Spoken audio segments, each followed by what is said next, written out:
Selamat datang di Prekbun Daily Question, konten yang menjawab berbagai pertanyaan seputar perjalanan kehidupan murid Kristus. Prekbun Daily Question, jadi murid setiap hari. Salam dalam kasih Tuhan Yesus Kristus. Saudara yang kekasih, mungkin kita sudah tidak asing dengan istilah KDRT atau kekerasan dalam rumah tangga. Mungkin pula hal ini terjadi atau ada di sekitar kita. Bahkan tidak mustahil terjadi juga dalam keluarga kita.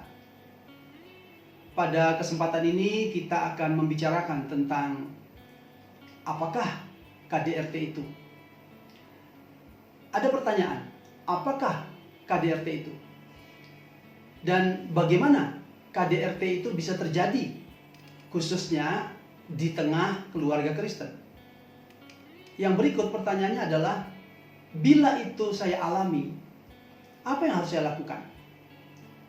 Nah, mari kita berusaha untuk mendapatkan jawaban dari pertanyaan-pertanyaan tersebut. Yang pertama, apakah kekerasan dalam rumah tangga itu?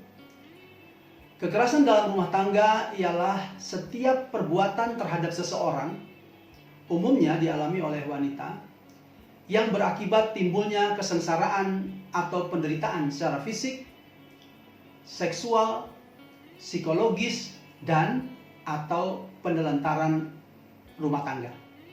Itu definisi tentang KDRT.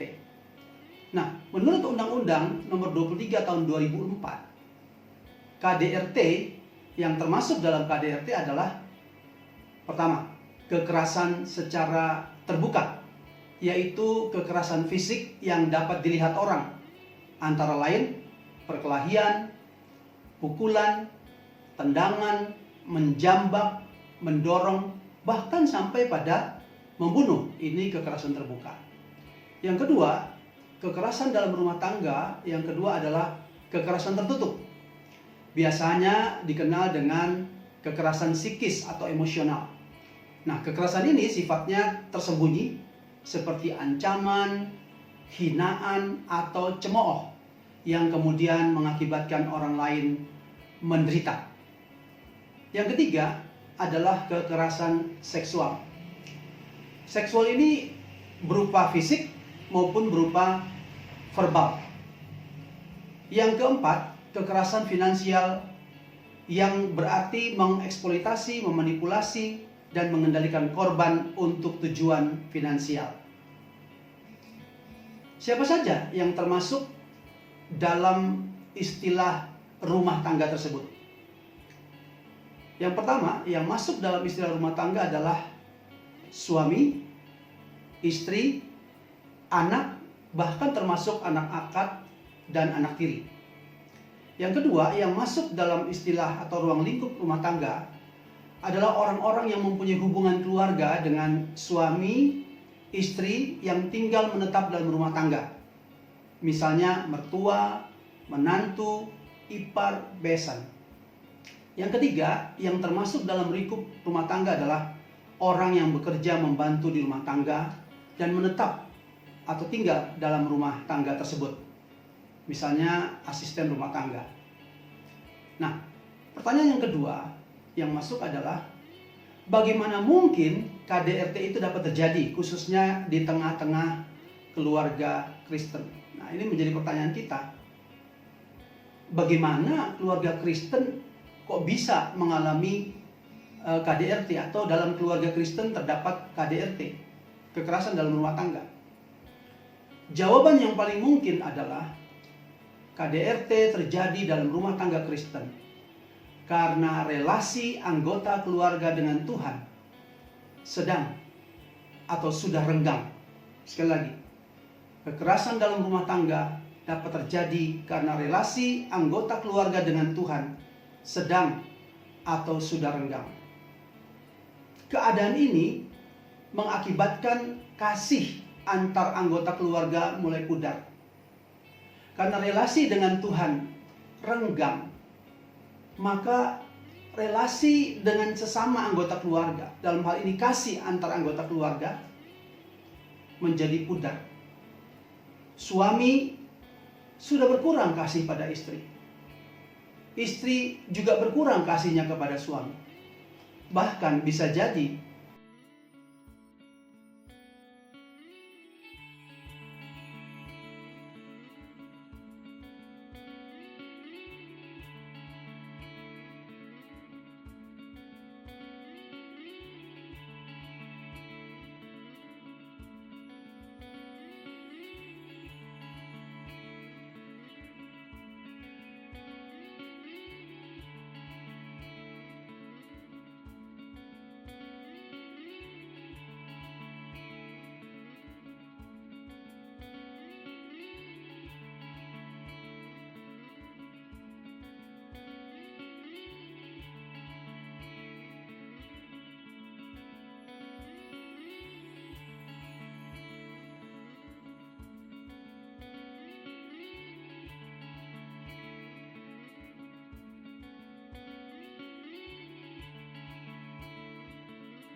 datang dan kembali pada Tuhan, mengakui bahwa relasi mereka dengan Tuhan sudah mulai pudar atau bahkan sudah meninggalkan Tuhan dan kembali berdamai dengan Allah. Ini jalan keluar yang paling dasar ketika terjadi kekerasan dalam rumah tangga. Kembali pada Tuhan, introspeksi diri. Sangat mungkin relasi kita dengan Tuhan mulai pudar, mulai renggang. Maka perlu ada anggota keluarga, bahkan sebaiknya semuanya bersatu hati datang pada Tuhan, membawa masalah mereka pada Tuhan. Yang kedua, memohon belas kasihan Tuhan untuk memulihkan keadaan yang rusak itu, yaitu kekerasan dalam rumah tangga. Itu meninggalkan luka yang dalam, luka fisik, luka mental. Maka mohon belas kasih Tuhan untuk memulihkan keadaan yang rusak itu. Yang ketiga, berbicaralah secara terbuka satu terhadap yang lain dalam keluarga, saling mengakui kesalahan, khususnya yang melakukan dan mengalami kekerasan dalam rumah tangga.